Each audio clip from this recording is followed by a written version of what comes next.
আসসালামু আলাইকুম। রোজ কিচেনে আপনাদের সকলকে স্বাগত আরেকটি নতুন রেসিপি দেখার জন্য। আজকে আমার রেসিপি হচ্ছে পুঁই শাক রান্নার রেসিপি। আপনারা তো পুঁই শাক রান্না অনেক ধরনের খেয়েছেন, কিন্তু আমি যেভাবে এই পুঁই শাকটা রান্না করেছি এইভাবে একবার রান্না করে খেয়ে দেখুন, খেতে দুর্দান্ত লাগবে।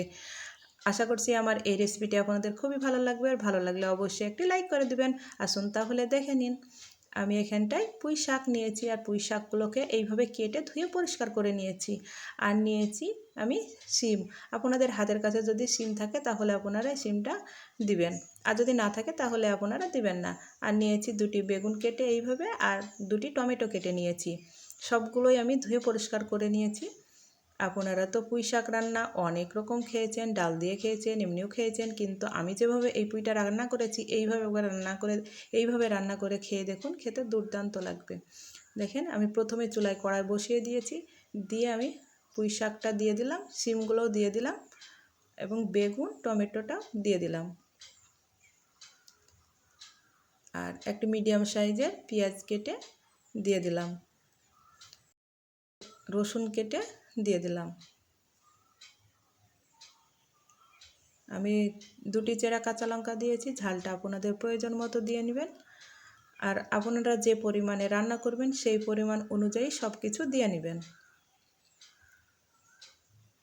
স্বাদ মতো লবণ দিয়ে দিলাম, আর পরিমাণ মতো হলুদ দিয়ে দিলাম।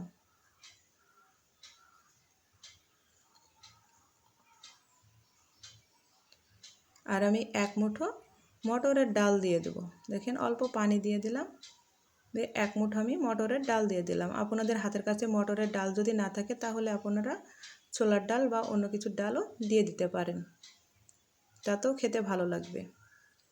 এইভাবে নাড়াচাড়া করে নিয়ে আর একটু আমি ঝোল দিয়ে দেব, যে সবজিটাকে ভালো করে একটু সিদ্ধ করে নেব।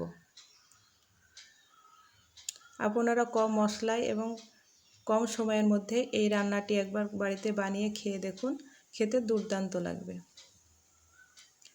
দেখেন, একবার ঢাকা দিয়ে দিয়েছিলাম 10 মিনিট পর ঢাকাটা সরিয়ে একবার নাড়াচাড়া করে নিয়ে আবারও ঢাকা দিয়ে দিয়েছিলাম। দিয়ে দেখেন আমার পুঁই শাকটা সিদ্ধ হয়ে গিয়েছে। আমি একটি বাটিতে ঢেলে নেব। দেখেন, ঢেলে নিয়েছি, আর কড়াটাও আমি পরিষ্কার করে নিয়েছি। ওই কড়াইতে আমি পরিমাণ মতো সরিষার তেল দিয়ে দিলাম। সরিষার তেলটা গরম হয়ে গেলে 5 ফোড়ন দিয়ে দিলাম, থেতো করা রসুন দিয়ে দিলাম, আর পেঁয়াজ কুচি করে দিয়ে দিলাম। দিয়ে একটু ভেজে নিয়ে হাফ চা চামচ আদা রসুন বাটা দিয়ে দেব।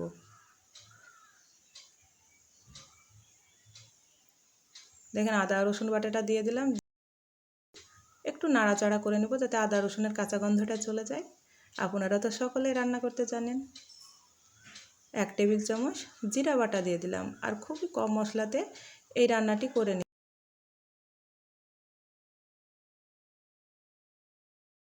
দেখেন, একটু মশলাটাকে একটু ভেজে নিচ্ছি। দেখেন, ভাজা হয়ে গিয়েছে। সিদ্ধ করা পুঁই শাকটা ঢেলে দিলাম। এইভাবে কিছুক্ষণ নাড়াচাড়া করে রান্না করে নেব। আশা করছি আমার এই রেসিপিটি আপনাদের খুবই ভালো লাগবে। ভালো লাগলে অবশ্যই একটি লাইক করে দেবেন। আমার চ্যানেলে নতুন বন্ধু হয়ে থাকলে চ্যানেলটিকে সাবস্ক্রাইব করে দেবেন, পাশে থাকা বেল আইকনটা অন করে রাখবেন। যখনই নতুন ভিডিও দেবো সবার আগে আপনাদের কাছে নোটিফিকেশন পৌঁছে যাবে। এইভাবে আপনারা কিছুক্ষণ ভালো করে নাড়াচাড়া করে রান্না করে নেবেন। ঝোলটা যতটুকু রাখতে চান সেই অনুযায়ী আপনারা রেখে দিবেন। আমার এই রেসিপিটি যদি ভালো লাগে বন্ধুদের সঙ্গে অবশ্যই শেয়ার করবেন, আর রেসিপিটি কেমন হয়েছে অবশ্যই কমেন্ট করে জানাবেন। আজ এই পর্যন্ত, আবারও কোনো নতুন রেসিপি নিয়ে আসবো। ভালো থাকবেন, সুস্থ থাকবেন। আমার পুরো রেসিপিটি দেখার জন্য আপনাকে অসংখ্য ধন্যবাদ।